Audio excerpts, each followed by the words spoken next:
Hey, welcome back to session 3 of how to start a school of ministry in your local church. And again, just by way of reminder, the reason we do this is because we want to equip God's people to train them so that they can be fully prepared to fulfill their purpose, their destiny in, first of all, their local community or wherever God may take them. And our basic assumption is that discipleship happens relationally, but it also happens outside of the normal Sunday morning service. Basically, Sunday morning really helps to encourage and inspire people to worship, to stay connected, to have fellowship, but it isn't connection and it isn't fellowship in and of itself. That happens beyond the local Sunday morning service. And that is also true with discipleship or teaching and training. It's something that, whether it's done one-on-one, small group, or in a classroom setting, it's something that has to be done in addition to, if you will, our Sunday morning service. And so the reason we've created this course is really just to help you to be able to organize your own school of ministry so you can fulfill that part of your calling as a spiritual leader, to equip God's people, to educate them, to train them how to, looking at the three main ortho words, if you will, in theology, to make sure their orthodoxy is clear, that they understand what the Word of God says, and then their orthopraxis, which is how to apply it to their life, their actual living out what the Scriptures say, and with it also their orthopathy, that they'll have right feeling or the correct experience, if you will, of God's presence, which is activated through the courses that you'll be offering. So beyond that, again, what we begin to have to do then is kind of organize or get the thing started. And we did a lot of research on this. And for most schools of ministry, they will have at least brochures, they'll have catalogs, they have a list of courses that they're going to offer. They have to actually schedule those courses. Well, in reality, there's no reason to recreate the wheel. The fact is, we have created a pretty good wheel. Now, we're not the only one. We actually partner with other organizations that also help to create curriculum and programs and systems to be able to do essentially what we're talking about here, discipling people, training them, but especially training them for ministry. We work with the International School of Ministry. We work with Harvest Time. We've worked with a number of different groups that do an excellent job of equipping and training people. Vision International's program has been around since 1974. We've been around for a long time, since the last century, and we really have a pretty good idea of what we're doing. And so we realize that each local congregation, you have your own programs, you have your own schedule.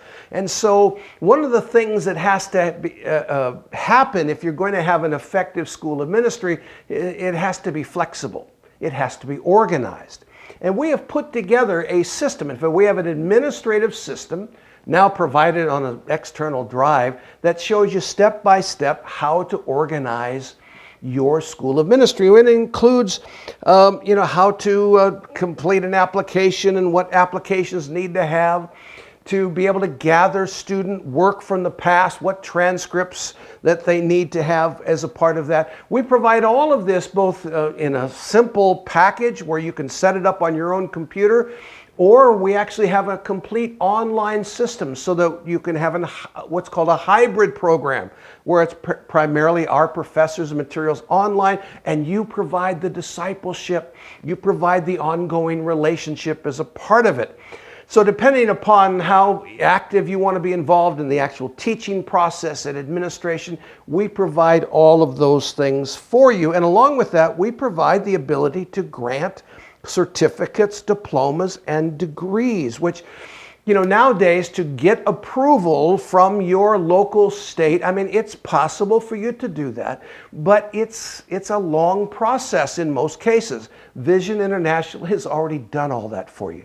We have accreditation that backs that up. We have our affiliation with the ACEA, which is the Accrediting Commission. Yes, sorry, it's the administrative credentialing organization for Vision International and for many, many other schools around the country. So we have legitimacy, we have programs, we have all the administrative systems necessary to help you to be able to develop your school of ministry. The things that you have to then think through is, like who's going to lead this?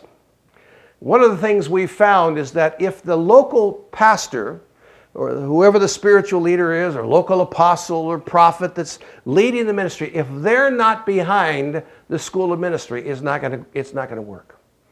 Having someone that has a passion to teach and passion to train, I mean, there are places for them to serve within this, but ultimately the visionary leader has to say, this is something we're going to do. We can help with that. I mean, most of the time when we start a school of ministry, myself or one of our associates will come in and preach and inspire. And we've seen that anytime we do that, about 25% increase in applications happens right there because people get inspired to study. As part of our gift is to impart that sense that everybody, like Ezra, who set his heart to study the law and practice it and teach it. I mean, we can impart all of that, if you will, to your congregation. But ultimately, it's you, the pastor, the spiritual leader, that's going to determine whether or not any program in your local church is going to be successful. What you promote, people will respond to because they respond to the voice of their leader. And that's reality. And so, number one, we believe that the local president, if you will, of the school of ministry or chancellor or whatever term you want to use should be the local church leader. And now, under that, again, most local church leaders say, wait a minute, I'm not academically qualified, or my degree is in business or in English literature or something. What do I know about starting a Bible school or training center? Again, it's your visionary, it's your calling, it's your office that is so important. And so we need to have that leadership. So essentially, embrace that as the president of your school.